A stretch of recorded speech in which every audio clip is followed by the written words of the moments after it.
Olá, meu nome é Júlia Borges Melo, eu sou estudante de agronomia na Universidade Federal de Viçosa, sou estagiária no Laboratório de Manejo Integrado de Pragas e o trabalho que eu trago para o CIA desse ano tem como título Redes Neurais Artificiais aplicadas à predição de dinâmica temporal de populações de Plutella xylostella, ordem Lepidoptera, família Plutelidae. Esse trabalho foi feito por mim, sob a orientação do professor Marcelo Picanso, e com a participação da Eliseu Farias, Aline Farias e da Renata Santos.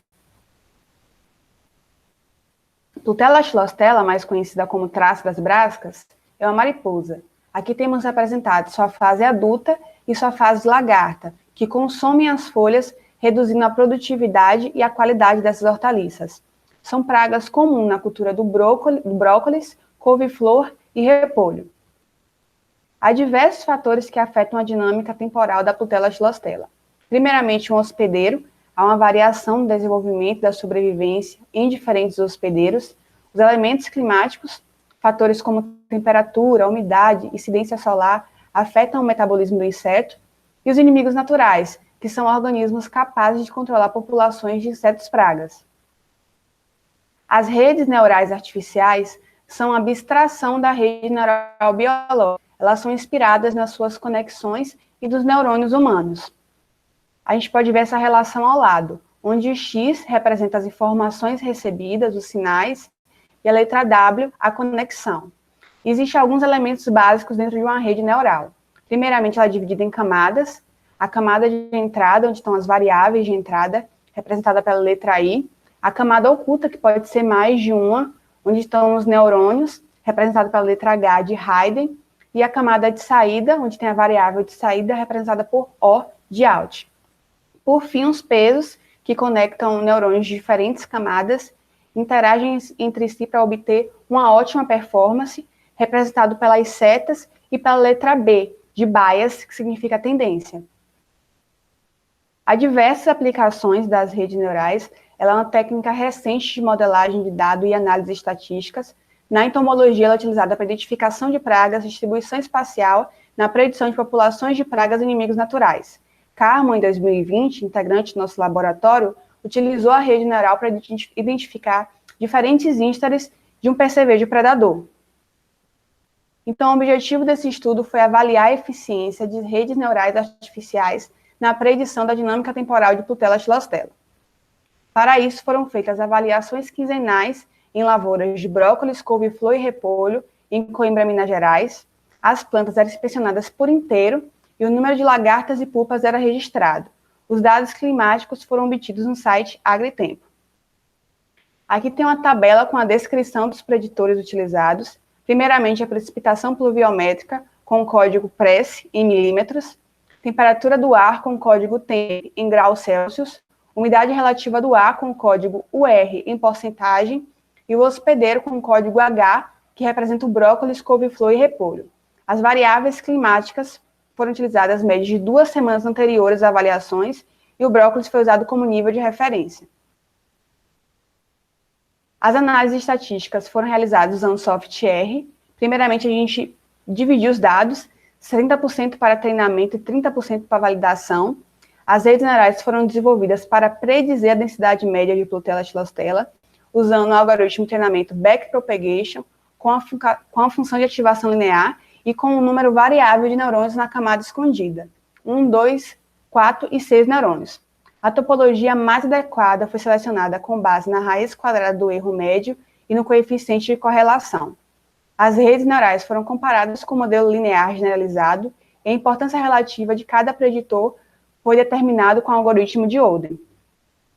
Então, aqui está nosso primeiro resultado, uma tabela com a performance dos modelos testados. A gente pode observar que, independente da topologia, todas as redes possuíram melhor performance que o modelo linear generalizado, e que a rede neural com 4 neurônios na camada escondida obteve melhor performance com base na raiz quadrada do erro médio.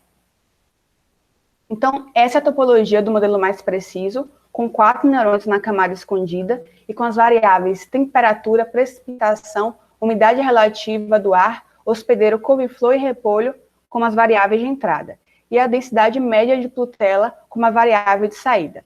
As linhas pretas representam pesos positivos e as linhas cinza representam pesos negativos. E a grossura da linha representa a magnitude desse peso em relação aos outros neurônios. Aqui tem uma figura com a importância relativa dos preditores na rede neural.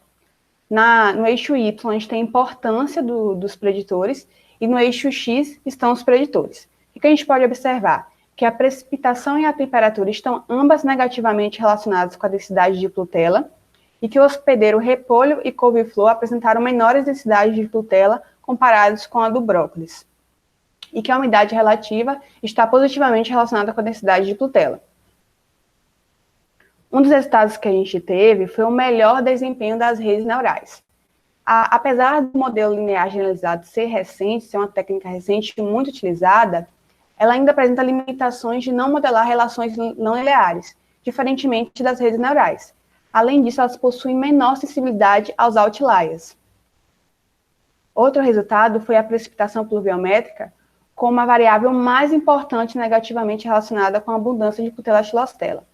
Há diversos trabalhos que certificam a importância da chuva como fator de mortalidade de pragas. Se a gente analisar, por exemplo, o tamanho da gota de chuva e a força cinética que ela possui, comparando com o tamanho de inseto, ela tem a capacidade de causar mortalidade.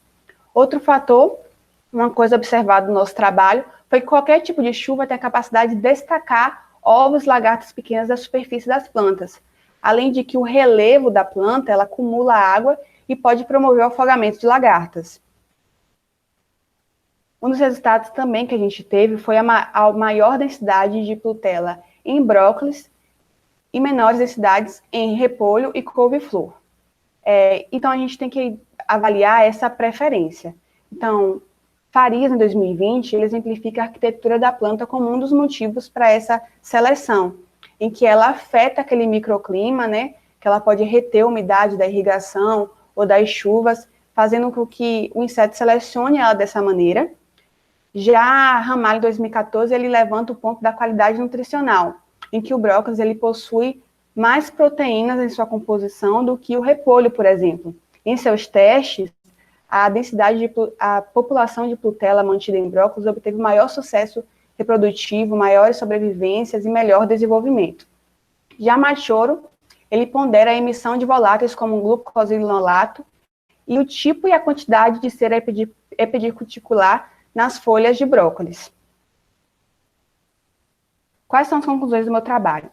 As redes neurais apresentam maior desempenho que o modelo linear generalizado.